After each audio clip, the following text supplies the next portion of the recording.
The Colossus of Rhodes stands as one of the most iconic statues of history and has inspired many artists across the ages. Yet, much of this wonder of the ancient world is shrouded in mystery. Today, let us dive into its incredible story, starting from its original forging from the remains of a massive war machine to its eventual collapse at the hands of a destructive earthquake. Chapter 1. The strategic importance of Rhodes. The island of Rhodes was located at a key location along the vital trade routes of the Mediterranean. Early on, its inhabitants had formed a series of settlements which were of some note throughout the Bronze Age, Archaic, and Classical periods. For instance, it was said to have participated in the affairs of the mythic Trojan War and the later Greco-Persian Wars. However, the island was never a superpower and was prone to invasion from its more dominant neighbors, who often squabbled for control of the territories across the Aegean. Thus, in 408 BC, the cities of Rhodes united to form one territory, so as to bolster their economic and military standing.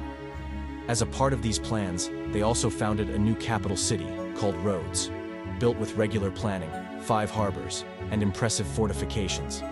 It quickly developed into a maritime, commercial, and cultural center. Yet, its success would draw envious eyes. Chapter 2. The Siege of Rhodes. In the ensuing years, Rhodes would fall subject to the Persians in the 350s and 340s BC, until Alexander the Great arrived to establish a Macedonian garrison in 332 BC. The ensuing years were quite prosperous for the island city, which made the most of the blossoming trade which followed in the wake of Alexander's conquests. Yet, when the great king died and his empire splintered between various successors, Rhodes was left in a tricky spot. The island initially tried to maintain its neutrality, but became caught up in the larger machinations of the Diadochi. For example, when the Rhodians formed an alliance with Ptolemy I, they immediately drew the ire of his opponent, Antigonus. He feared that Rhodes might supply ships to the Egyptians or, worse yet, allow them to use their island as a base of operations from which to assault Anatolia. Thus, in 305 BC, Antigonus sent his son, Demetrius, to take the city for himself. Demetrius reportedly set out with 200 warships, 150 support craft, and an army of some 40,000 soldiers. Smelling blood in the water, many local pirates were also drawn to the cause, and were told that hundreds of vessels followed eagerly behind the fleet to feast upon the plunders that awaited the fall of the city. Yet, Rhodes would be no easy prey. It, too, boasted a formidable fleet, and had spent years reinforcing its fortifications.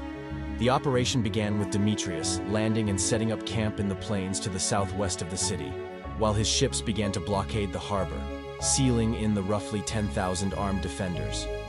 Meanwhile, Demetrius unleashed raiders on the rest of the unprotected island.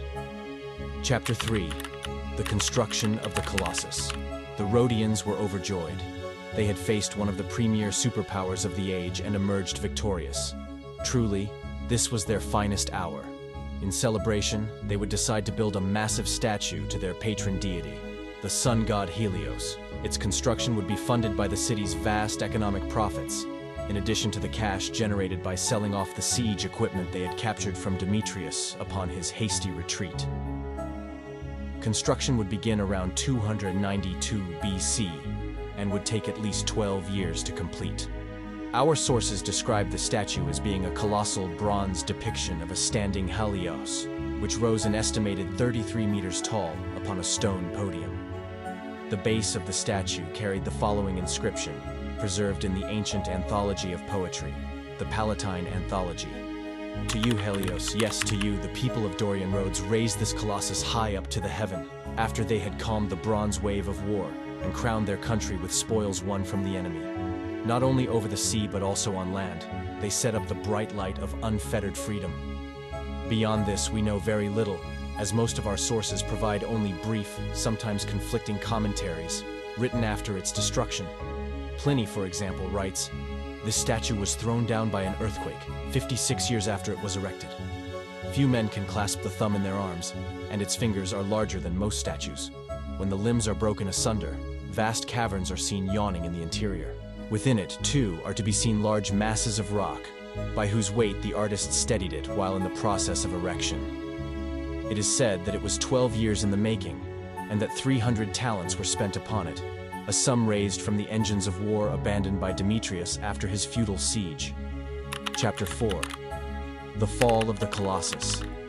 Perhaps the best information comes from Philo of Byzantium, who coined the whole Seven Wonders list and saw the wreck of the Colossus in 150 BC. He left us a rough description of its construction process, which has since been further refined by the studies of modern researchers. Here is one such proposed method of fabrication. Step 1. A base platform of stone is prepared, some 20 meters across and 5 meters tall, with an exterior marble layer. Step 2.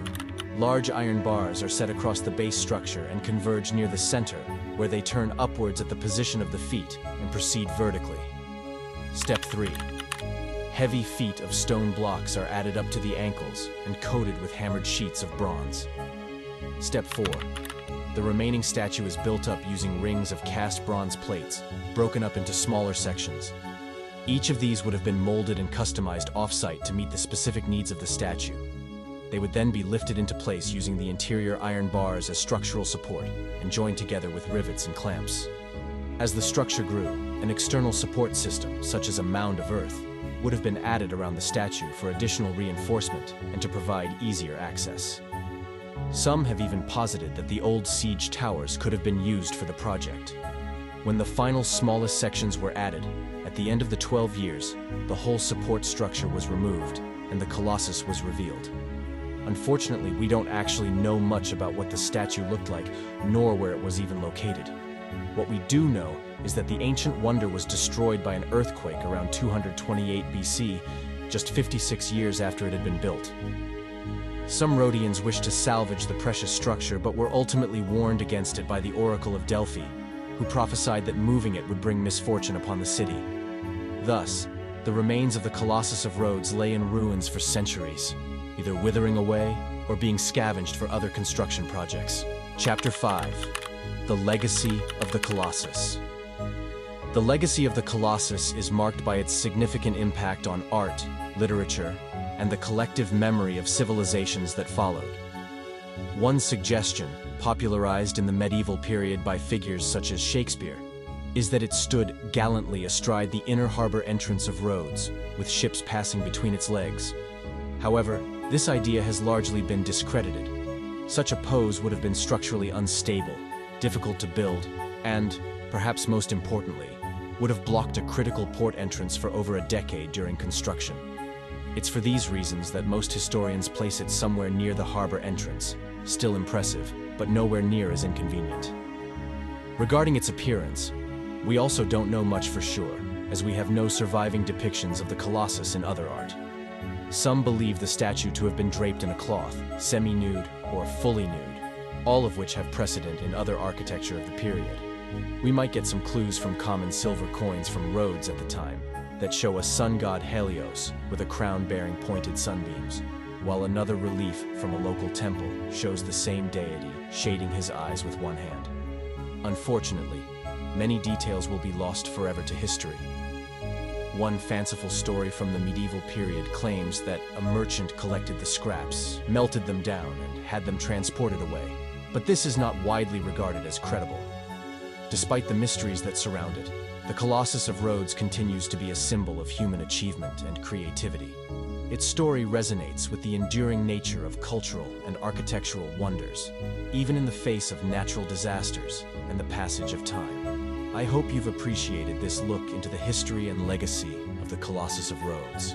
Stay tuned for more episodes on ancient history, and be sure to check out our other videos. See you in the next one.